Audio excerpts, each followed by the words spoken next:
ఇక్కడ మనకు బారికేడ్లు పెట్టి మూసివేసిన పరిస్థితి కనబడతా ఉంది. ఒకసారి పక్కనే ఒక హోటల్ కూడా ఉంది, సాధారణ ప్రజానికం ఉన్నారు. ఇన్ని రోజులు నాగార్జున కన్వెన్షన్ సెంటర్ గురించి అనేక ఫిర్యాదులు అందినప్పటికీ కూడా అధికారులు పెద్దగా పట్టించుకున్న పరిస్థితులు మనకు కనబడలేదు. కానీ ఇప్పుడు కొంత చలనం మొదలైంది. ఒకసారి ఒక హోటల్లో కాఫీ తాగడానికి వచ్చిన ఒక అన్నతో మాట్లాడదాం. ఒకసారి మీరు చెప్పండి, ఇది నాగార్జున కన్వెన్షన్ సెంటర్ కూల్చివేస్తున్నారు. ఒక మాట మీ అభిప్రాయం చెప్పండి, ఏం జరుగుతుంది? అధికారులు చేసే పని మంచిదేనా? ఏమంటున్నారు?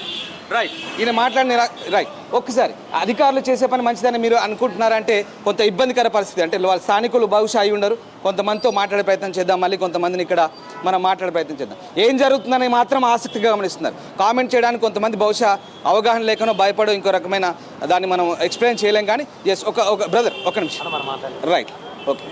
సో ఇది మొత్తం మీద పరిస్థితి ఓవరాల్గా కొంతవరకు అయితే ఇంకా కన్ఫ్యూజన్ జనాలు కూడా ఏం జరుగుతుంది, ఇప్పుడే మేమేం మాట్లాడాలని చెప్పలేమనే పరిస్థితి మనకు కనబడుతూ ఉంది. ఒక పెద్ద ఒక సీనియర్ సిటిజన్ ఉన్నారు. సార్ మీరు ఏమైనా చెప్పగలరా? కన్వెన్షన్ సెంటర్ నాగార్జున సంబంధించిన అనేక ఫిర్యాదులు ఉంది గత కొద్ది సంవత్సరాలుగా, అయినప్పటికీ కూల్చివేత జరగలేదు. ఇప్పుడు జరుగుతున్న కూల్చివేతల మీద మీ అభిప్రాయం? మా అభిప్రాయం ఉంది, నాది కూడా ఒక బిల్డింగ్ ఉంది ఇక్కడ, ఇదే లైన్లో ఉన్నది. ఇప్పుడు మా దాని కొరకు ఐఎమ్ వెయిటింగ్. సేఫ్ జోన్లోనే ఉందా? బఫర్ జోన్లో? బఫర్ జోన్లో లేదు, మాకు నోటీసులు కూడా ఇవ్వలేదు ఇవాటి వరకు. నేను ఆల్రెడీ నాది హైకోర్టు ఆర్డర్ ఉంది, హైకోర్టు ఆర్డర్ తెచ్చుకున్నాం.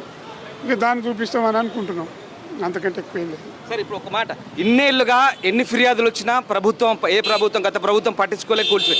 ఇప్పుడు జరుగుతున్న కూల్చివేతల మీద మీరేమంటారు? మేమైతే అయితే అన్యాయం. ఇప్పుడు ఇన్నేళ్ల నుంచి ఏం లేదు, గొడవ లేదు, ఇవాళ వచ్చిందా కొత్తది? అది అంటే అక్రమ కట్టడాలను సమర్థించలేం కదా. అక్రమ కట్టడాలను ప్రభుత్వం కూర్చివేస్తే మీరు సంతోషం వ్యక్తం చేస్తున్నారా? లేదు, సంతోషం. అక్రమ కన్స్ట్రక్షన్స్ అనే దాన్ని ఎవరైనా వ్యతిరేకించవలసిందే, అది పబ్లిక్ యూటిలైజ్ కావాల్సిందే. అంటే ఇన్ని రోజులు జరగలేదు. నాగార్జున హీరో ప్రభుత్వాలను ప్రసన్నం చేసుకొని ఇన్ని రోజులు కూల్చివేత జరగకుండా జాగ్రత్త పడ్డాడు. ఇప్పుడు ఆ పప్పులు ఉడకలేదు అనుకోవచ్చా? ఇండైరెక్ట్గా నేను ఒక మాట్లాడుతాను. ఇప్పుడు ఆయన ఇన్ని రోజులు ఏమో ఇన్ఫ్లుయెన్స్ తోటి ఏదో చేసిండు, ఇవాళ తేలేకపోతుండు. ఆ కేసు ఉన్నాడుగా రేవంత్ రెడ్డి గారు, ఆయన పెట్టిన ఇచ్చాము. మరి ఎప్పుడు ఎవరికి అయితే ఏం లేదు. ఇప్పుడు మేము కూడా కొన్నాము, మేము బ్యాంక్ యాక్షన్లో కొన్నాము, నాకు యాక్షన్లో రిజిస్ట్రేషన్ అయింది, అంతా అయింది. నాది కూడా దీని పక్కదే సార్, బఫర్ జోన్లో లేదు కాబట్టి ఏం లేదని అనుకుంటున్నాం. మరి ఏముంటుందో తెలియదు.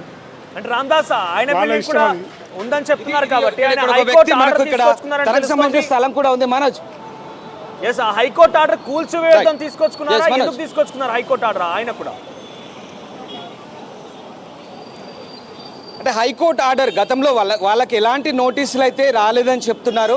బఫర్ జోన్లో కానీ ఎఫ్టీఎల్ పరిధిలో కానీ వాళ్ళ కన్స్ట్రక్షన్ లేదని చెప్తున్నారు. అయినప్పటికీ కూడా సేఫ్ సైడ్లో తాము హైకోర్టును ఆశ్రయించాము, ఎలాంటి ఇబ్బందులు అని చెప్తున్నారు. ఒకసారి మళ్ళీ మీరు ఎందుకు అసలు హైకోర్టును ఆశ్రయించాల్సి వచ్చింది?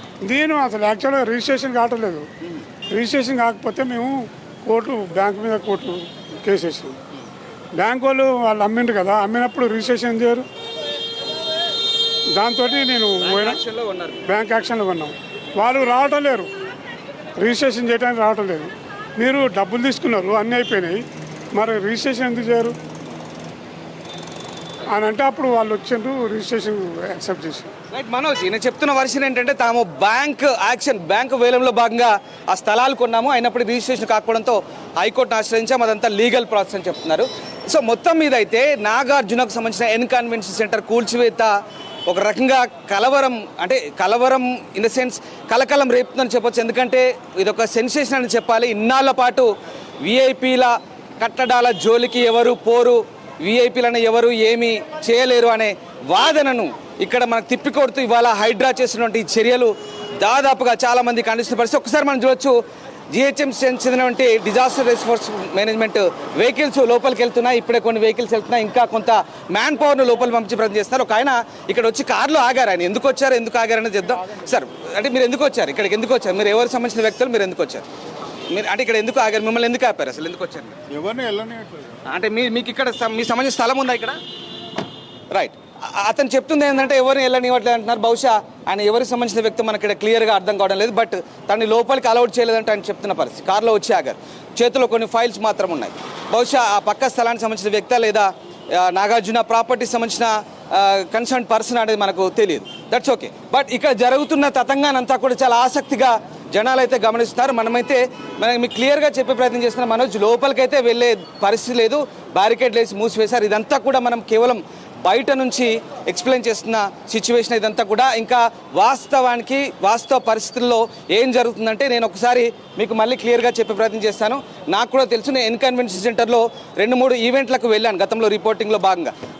వెళ్ళినప్పుడు చాలా క్లియర్గా నాకు అర్థమైంది ఏంటంటే, ఒకసారి అక్కినేని అవార్డ్స్ ఫంక్షన్ అప్పుడు నేను వెళ్ళినప్పుడు ఆ సిట్టింగ్ కూర్చున్న చోట అలా ఎదురుగా ఒక చెరువు కనిపిస్తుంది. ఇవేందో నేను ఆలోచించాను, చెరువులో కట్టడం ఏంటి, ఎఫ్టీఎల్లో ఫుల్ ట్యాంక్ లెవెల్ అంటారు కదా, ఫుల్ ట్యాంక్ లెవెల్లో ఆక్రమించి చెరువులో ఈ కన్స్ట్రక్షన్ చేసినట్టుగా చాలా క్లియర్గా నా అబ్జర్వేషన్లో కూడా నాకు ఆ రోజు అర్థమైంది. సో అంత ఆ వ్యూ, లేక్ వ్యూ ఉంటుంది, మధ్యలో ఇటువైపు ఎన్ కన్వెన్షన్ ఉంటుంది, అవతల వైపు లేక్ ఉంటుంది. సో ఆ రకంగా లేక్లో 3.5 ఎకరాలు ఆక్రమించి కట్టిన ఆ కన్స్ట్రక్షన్ చాలా క్లియర్గా అర్థమైన పరిస్థితి. బహుశా నాకు తెలిసి ఆ ప్రాంతంలో లోపలికి బహుశా కుడివైపు నుంచో ఎడమ వైపు నుంచో దారి ఉంటుంది ఒకటి. అక్కడ నుంచి ఆ బుల్డోజర్లు కానీ ప్రొక్లైన్ కానీ టీమ్స్ అంతా కూడా వెళ్ళి అక్కడ ఉన్నటువంటి 3.5 ఎకరాల్లో ఇటువైపు రోడ్డుకు ఆనుకున్నటువంటి 3.5 ఎకరాలకు సంబంధించిన కన్స్ట్రక్షన్ అంతా కూడా డెమాలిష్ చేస్తుండొచ్చు. బహుశా 100% అదే జరుగుతుంటుంది.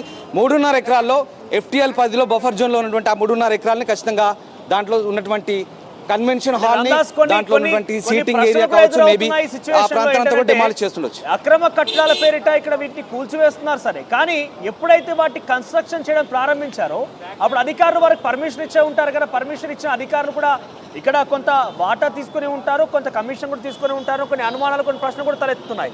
సో ఇప్పుడు హైడ్రా కూల్చివేస్తుందని అధికారుల విషయంలో కొంత హర్షం వ్యక్తం చేస్తున్నప్పటికీ గతంలో నిర్మాణ సమయంలో అధికారులు అయితే డెఫినెట్గా వారికి సహకరించి ఉంటారు, వారికి కొన్ని గిఫ్ట్లు కూడా వచ్చే ఉంటాయని ఒక అనుమానం కూడా వ్యక్తం అవుతుంది.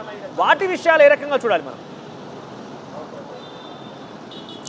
100% అధికారుల పాత్ర, అధికారుల ప్రమేయం లేనిదే ఏ రకమైనటువంటి పని జరగదు అనేది సుస్పష్టం, జగమెరిగిన సత్యం. ఎందుకంటే అధికారుల అలసత్వం, అధికారుల అవినీతి కారణంగానే ఇలాంటి అక్రమ కట్టడాలు వెలుస్తాయి. Not only Nagarjuna, mister Manoj, not only Nagarjuna, ఎవరైనా కూడా చిన్న స్థాయి రాజకీయ నాయకుల నుంచి ఈవెన్ కార్పొరేటరు, వార్డు మెంబర్ అయినా సరే, సర్పంచ్ అయినా సరే, స్థానికంగా లోకల్గా ఉంటే ఏ ప్రజాప్రతినిధి నుంచి మొదలుకొని ఇలాంటి నాగార్జున లాంటి బడా హీరోల వరకు కూడా అధికారుల అండదండలు, అధికారుల అవినీతి హస్తం లేనిది ఏ పని జరగదనేది చాలా సుస్పష్టం.